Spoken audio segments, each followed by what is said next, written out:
15 September পর্যন্ত বন্ধ গাছ কাটা। শনিবার সাংবাদিক সম্মেলন করে জানালেন Arambagh forest ranger officer Ashraful ইসলাম।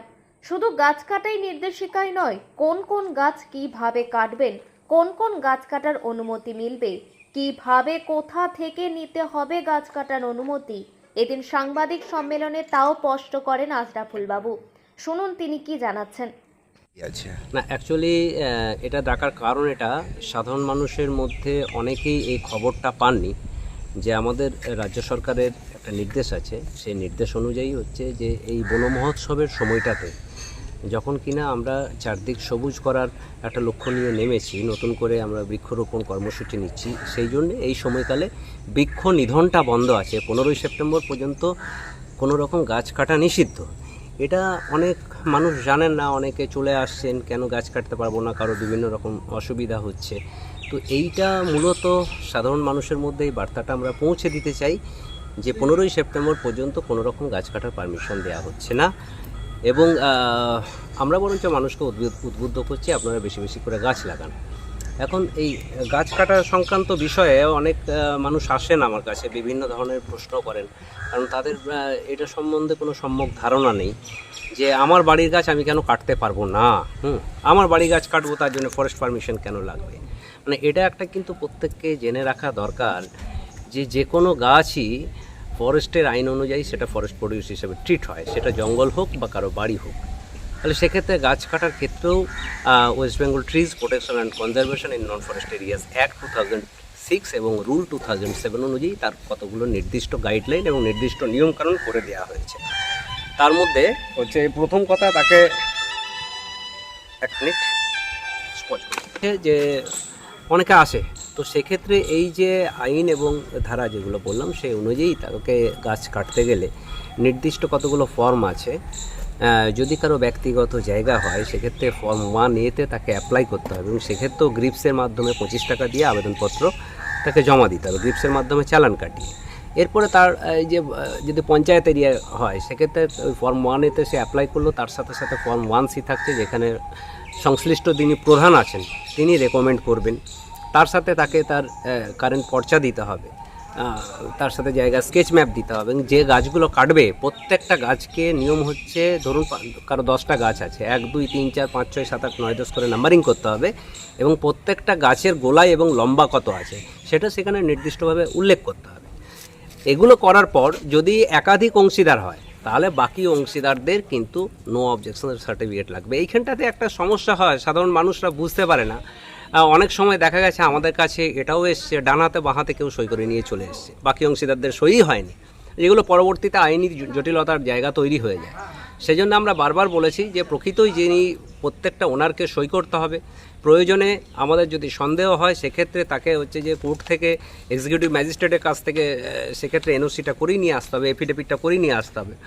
এবং অনেক সময় দেখা যায় এই যে এইগুলো করতে গিয়ে সাধারণ মানুষ এগুলো করতে পারছে না, কিছু অসাধু ব্যবসায়ী তারা হচ্ছে যে মানুষকে ভুল বুঝিয়ে অনেক সময় কেটে নিচ্ছে যে ফরেস্ট পারমিশন পাওয়া যাবে না। অ্যাকচুয়ালি ফরেস্ট পারমিশন পেতে গেলে এই নিয়মগুলোকে ফলো করতে হবে।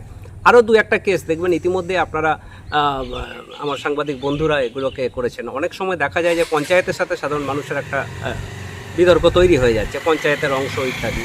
তো সেগুলো কিন্তু সংশ্লিষ্ট পঞ্চায়েতকে, পঞ্চায়েত সমিতিকে এই বিষয়টা নিয়ে ভাবতে হবে যে অনেক সময় দেখা যাচ্ছে পঞ্চায়েতের ল্যান্ড পঞ্চায়েত প্রধান অ্যাপ্লাই করলো, তাহলে সেক্ষেত্রে কিন্তু পঞ্চায়েত প্রধান অ্যাপ্লাই করলে সেখানে তার যে হায়ার টিয়ার থাকছে সেখানে পঞ্চায়েত সমিতি, সেই পঞ্চায়েত সমিতি থেকে এনওসি নিতে হবে। এই যে কতগুলো বিষয় আছে এইগুলোকে ফলো করতে হবে। কিছু কিছু গাছ আছে যে গাছগুলোর ক্ষেত্রে আমাদেরকে কিন্তু সিকিউরিটি মানি লাগে না, আদারওয়াইজ বাকি সমস্ত গাছের ক্ষেত্রে একটা গাছ কাটলে 2টো গাছ লাগাতে হবে, এটা কিন্তু তাকে ডিক্লারেশন দিতে হচ্ছে। এবং ডিক্লারেশন দেওয়ার পরে আমরা কিন্তু একটা নতুন জিনিস আমাদের ফরেস্ট ডিপার্টমেন্ট থেকে ভাবছি, যেহেতু আমার শর্টেজ অফ স্টাফ আমরা অনেক সময় পেরে উঠি না, কিন্তু তারপরেও একটা ভাবনা চিন্তার মধ্যে রেখেছি যে বিগত দিনে যারা পারমিশন নিয়েছে এবং গাছ কাটার একটা গাছ লাগাবার অঙ্গীকার করেছে, আমরা ভাবছি তাদেরকে নোটিশ করব এবং তাদের কাছ থেকে এটা জানতে চাইবো যে তারা যেমন গাছ কেটেছে তার পরবর্তীতে যে একটা গাছ কাটার পরবর্তীতে 2টো করে গাছ লাগানোর সেই কাজটা তারা করেছে কিনা, না হলে তাদের বিরুদ্ধেও আমরা আইনগত ব্যবস্থা নেব। এটা একটা অলরেডি আমরা একটা ভাবনা চিন্তার মধ্যে রেখেছি। দিতে চায় যে কোনো রকম প্ররোচনায় পা দেবেন না, কোনো দালাল চক্রের পাল্লায় পড়বেন না। আপনার গাছ আপনার কাটার প্রয়োজন হলে আমাদের অফিসে আসুন, নির্দিষ্ট যে পদ্ধতি আছে সেই পদ্ধতি মেনটেন করে আপনারা অ্যাপ্লাই করুন। আমরা সরকারি নিয়ম মোতাবেক যেটা আপনাদের পাশে থাকার সেটা আমরা থাকব। এছাড়াও হচ্ছে যে কিছু কিছু ক্ষেত্রে আমাদের কাছে খবর আসে যে অনেক গাড়ি আছে যারা হচ্ছে যে এইভাবে পারমিশন ছাড়া টিপি হাতুড়ি ছাড়া মাল নিয়ে যায়। তাদের ক্ষেত্রেও বক্তব্য আমাদের যে গাছ কাটলে একজন পারমিশন করেও গাছ কেটেছে ধরুন, এবার একটা গাড়ি করে সেটা নিয়ে যাওয়া হচ্ছে, কিন্তু সে প্রয়োজনীয় ট্রানজিট পাসটা নিল না, সে হাতুড়িটা করালো না, সে গভর্নমেন্ট রেভিনিউটা জমা দিল না, সেক্ষেত্রে সে গাড়িগুলো ধরলেও তাদের হচ্ছে যে ফাইন হবে, তাদের উপযুক্ত শাস্তি হবে। সুতরাং আমরা সবাইকেই এই কথা বলতে চাই যে শুধু নিধন নয়, শুধু প্রকৃতি ধ্বংস নয়, প্রকৃতি বাঁচানোর জন্যে আমাদেরকে এই নিয়মকানুনগুলোর মাধ্যমে এগিয়ে যেতে হবে। ম্যাচিওর্ড গাছ, শুকনো গাছ, যে গাছগুলো কাটার প্রয়োজন কাটতে হবে, কিন্তু সেটা সরকারি নিয়ম মেনে এই কাজটা করতে হবে। এই বার্তাটা আমরা আপনাদের মাধ্যমে সাধারণ মানুষকে দিতে চাই। যাদের পৌরসভায় বাড়ি তার ক্ষেত্রে কিন্তু এটা বলে রাখি, যেটা পঞ্চায়েত এরিয়া, রুরাল এরিয়ার ক্ষেত্রে পারমিশন রেঞ্জ অফিস থেকে দেয়া হয়, কিন্তু পৌরসভা ক্ষেত্রে তাদের যেমন ফর্ম 1C-তে সেখানে চেয়ারম্যান সই করবেন, মিউনিসিপ্যালিটির চেয়ারম্যান, তেমনি তাদের আবেদন করা থেকে শুরু করে পারমিশন পাওয়া পর্যন্ত সমস্তটাই divisional forest office Howrah Maidan, সেখান থেকে তাদেরকে নিতে হবে। এই যে ফরেস্ট করবে তা নয়, এটা আমাদের যে আইন আছে সেখানে ফরেস্ট এবং পুলিশ দুজনেই কিন্তু এই সমস্ত অসাধু ব্যবসায়ী বা যারা বেআইনিভাবে গাছ কাটবে তাদের বিরুদ্ধে ব্যবস্থা নেওয়ার তাদেরকে ক্ষমতা দেয়া আছে। পুলিশ চাইলে ধরে কোনো ব্যক্তি যদি এইভাবে বিনা পারমিশনে গাছ কাটে তাহলে তাকে ধরে 11 নম্বর সেকশন আছে, 11 নম্বর সেকশনে তার এগেনস্টে কেস হতে পারে, তার 1 বছর পর্যন্ত জেলের পর্যন্ত বিধান দেয়া আছে। হ্যাঁ, এবং আমরা রেঞ্জ অফিসার তারা ক্ষমতা আছে, তিনি যে কোনো একজন যদি গাছ কাটেন তাকে 16 নম্বর ধারায় 10,000 টাকা পর্যন্ত জরিমানা করতে পারেন। তার সাথেও জরিমানার সাথে প্রকৃতির ধ্বংস ইত্যাদি বিষয় নিয়ে সেই জরিমানার পরিমাণ। ৭৮তম স্বাধীনতা দিবসের শুভেচ্ছা জানাই। লাখো শহীদের রক্তে সিক্ত এই মাটি আমাদের গর্ব, আমাদের অহংকার। এই স্বাধীনতা দিবসের দেশে সেই বীর শহীদদের প্রতি অন্তর থেকে শ্রদ্ধা নিবেদন করি, যারা আমাদের শান্তির জন্য বীরত্বের সঙ্গে লড়াই করেছিলেন। শহীদদের বিনম্র শ্রদ্ধা জানিয়ে আসুন সকলে মিলে দেশের স্বাধীনতা দিবস উদযাপন করি। আমার আরামবাগবাসী সহ দেশের প্রতিটি মানুষকে জানাই স্বাধীনতা দিবসের অনেক অনেক শুভেচ্ছা, অভিনন্দন, ভালোবাসা। ধন্যবাদ। পরিমাণটাও কিন্তু আনলিমিটেড হয়ে যেতে পারে। সুতরাং আমরা বারবার মানুষকে বলি যে নিয়মটা মেনে গাছ কাটুন।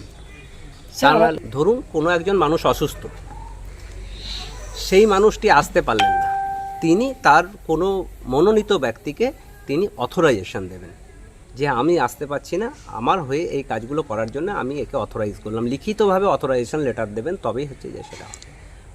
স্যার আরেকটা কথা, যে সমস্ত গাছের ট্রানজিট পাস লাগে না সেক্ষেত্রেই করতে হবে, তাদের ক্ষেত্রে এনওসি নিতে হবে। এবং সমস্তটাই আপনাদের বলি, NTPS বলে একটা সাইট হয়েছে, national transit pass system, NTPS।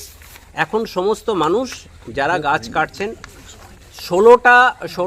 26টা category আছে যেগুলোর ক্ষেত্রে টিপি লাগে না, ট্রানজিট পাস লাগে না, কিন্তু সেগুলো প্রত্যেকেই তাদেরকে এনওসি নিতে হবে এবং NTPS এর মাধ্যমে। আর বাকি যে সমস্ত প্রডিউসগুলো আছে তাদের ক্ষেত্রে টিপি নিতে হবে NTPS এর মাধ্যমে। এনওসি বা টিপি ইজ মাস্ট, এবং অবশ্যই এনওসি নিক বা টিপি নিক সরকারি হাতুড়ি কিন্তু প্রত্যেকটা প্রডিউসে থাকতে হবে। আরেকটার মধ্যে ধারণা হচ্ছে বৈধ কাগজ। বৈধটা কি? আমি একটা 10 জন অংশীদার আছে, আমি একটা এক্সাম্পল দিচ্ছি। আমি 10 জন অংশীদারের হয়ে একজন ডান হাতে বাঁ হাতে সই করে নিয়ে এলাম, এই দেখুন বাকিরা এনওসি দিয়েছে, দ্যাট ইজ নট বৈধ। এটা বৈধ কাগজ নয়। একজন সার্ভেয়ারকে দিয়ে সঠিকভাবে 16 ইঞ্চি ইকুয়ালস টু 1 মাইল এই স্কেলে তাকে ম্যাপটা দিতে হবে, সে সেটা দিল না, একটা ড্রয়িং করে নিয়ে চলে এলো, সেটা বৈধ নয়। মার্কিং লিস্ট করলো, গাছের গোলায়ের সাথে মার্কিং লিস্টের কোনো মিল নেই, 60 সেন্টিমিটার গোলায়, এদিকে লিখে বসে আছে 1 মিটার, এটা বৈধ নয়। বৈধ বলতে যেটা সঠিকভাবে সমস্ত পেপারগুলোকে মেনটেন করা হবে সেটা বৈধ। আমরা মানুষকে বারবার বলছি এই বৈধতাটাকে ভালো করে বুঝুন। Thank you sir.